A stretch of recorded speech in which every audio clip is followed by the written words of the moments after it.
Assalamualaikum warahmatullahi wabarakatuh. Perkenalkan kami dari kelompok 4. Perkenalkan nama saya Jumat Saputra. Samping saya ada kami di sini mengkampanyekan tentang solusi pencemaran udara. Assalamualaikum warahmatullahi wabarakatuh. Perkenalkan nama saya Vina Ramadhani dari kelompok 4 program studi ilmu pemerintahan dari kelas IP 1A. Perkenalkan nama saya Andi Muhammad Iskandar Rasid dari kelompok 4 program studi ilmu pemerintahan dari kelas IP 1A. Kita yang terjadi sekarang di kawasan Wisma atau di arena besar, kita tidak bisa berpikir bahwa kita tidak bisa melarang pengendara untuk melakukan berkendara karena mereka mempunyai kemampuan. Nah, bagaimana solusi kakak terhadap pencemaran lingkungan ini dalam kategori polusi udara? Ya, kalau kita melihat problem atau masalah-masalah yang pada intinya ini kita bahas tentang polusi ya, pastinya sangat berdampak untuk kesehatan manusia. Tapi di sisi lain kita juga merujuk pada pengguna motor yang ada yang menunjang dari segi pemakaian. Itu lagi-lagi kita berpikir tentang arus Kota Makassar yang sangat sempit sehingga kepadatan masyarakat yang membuat polusi-polusi itu semakin menyebar luas. Itu untuk polusinya. Saya pernah mendengar sebuah kutipan bahwa ketika kita pengendara motor harus menanam satu pohon. Ketika kita berkendara motor kita harus menanam 2 sampai 3 pohon. Apakah itu efek kakak atau ada pendapat lain? Itu kalau secara solusi itu yang diberikan ya, mungkin itu tidak efektif karena di sisi lain ini peran pemerintah atau pimpinan birokrat yang harus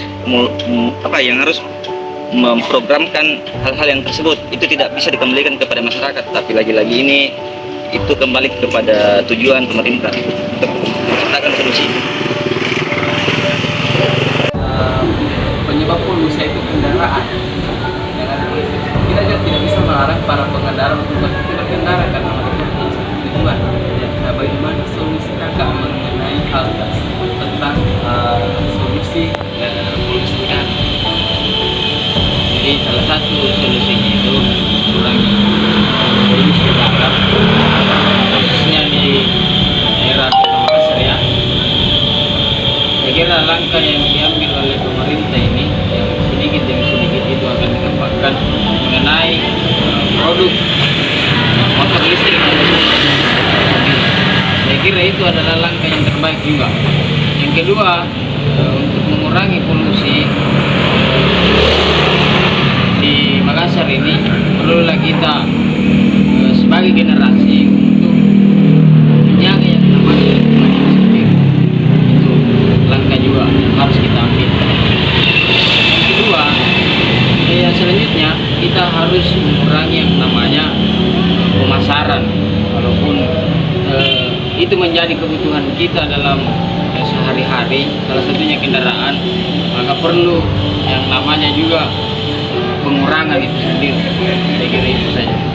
Saya pernah mendengar sebuah kutipan bahwa setiap pengendara motor itu harus menanam 2 pohon. Ketika kita pengendara mobil kita harus menanam 2 sampai 3 pohon. Apakah itu efektif menurut kakak atau tidak?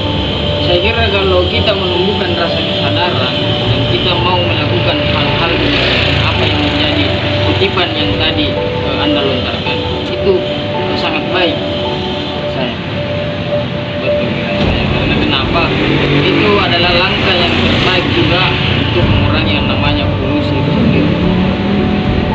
Nah, yang kedua adalah abu polutan letusan gunung berapi. Letusan gunung berapi akan mengakibatkan pencemaran udara. Efek yang ditimbulkan dari asap gunung berapi sangat banyak, yaitu jarak pandang semakin pendek yang dapat mengganggu aktivitas harian. Yang keempat adalah limbah asap industri atau pabrik. Limbah asap pabrik merupakan penyumbang terbesar pencemaran udara di dunia. Cerobong asap tersebut tidak memiliki filter untuk hasil pembuangan zat-zat yang digunakan. Dan yang terakhir adalah aktivitas rumah tangga. Aktivitas rumah tangga yang dapat menyebabkan pencemaran udara adalah pembakaran sampah sembarangan dan pengecekan rumah. Kandungan yang dikeluarkan oleh beberapa polutan tersebut sangat menyegar dan bisa menjadi faktor pengganggu kesehatan. Jadi itulah beberapa penjelasan dari saya mengenai beberapa penyebab pencemaran udara yang marak di masyarakat. Sekian dan terima kasih. Assalamualaikum teman-teman. Perkenalkan, nama saya Miriam Yanti. Saya akan menjelaskan tentang pengertian dari polusi udara. Polusi udara merupakan perubahan komposisi udara dari keadaan normal dikarenakan berbagai faktor. Dengan berubahnya komposisi udara, maka terjadi penurunan kualitas udara tersebut.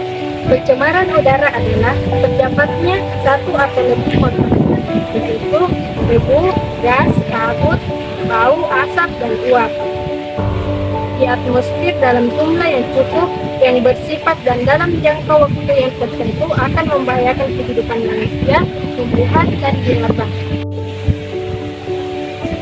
Dalam pencemaran udara terdapat beberapa dampak, di antaranya yaitu penurunan kualitas udara akibat pencemaran menimbulkan berbagai penyakit terutama penyakit pernapasan, dan abu vulkanik dari letusan gunung berapi mengakibatkan hujan asap yang mengganggu pertumbuhan tanaman. Dan selanjutnya, suhu bumi meningkat karena konsentrasi karbon dioksida dan karbon monoksida yang tinggi menyebabkan efek rumah kaca. Mungkin cukup sekian dari saya. Assalamualaikum warahmatullahi wabarakatuh. Perkenalkan, saya Jumarti Saputra. Di sini saya akan menyampaikan solusi tentang polusi. Adapun beberapa solusi di sini yang kita dapat ambil yaitu yang pertama, memelihara banyak tanaman.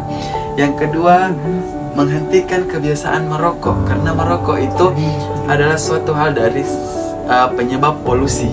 Nah, ketika kita berhenti itu dapat mencegahnya.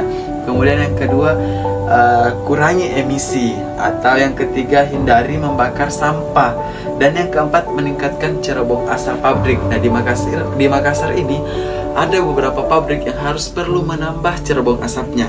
Itu yang dapat saya sampaikan. Sekian dan terima kasih. Assalamualaikum warahmatullahi wabarakatuh.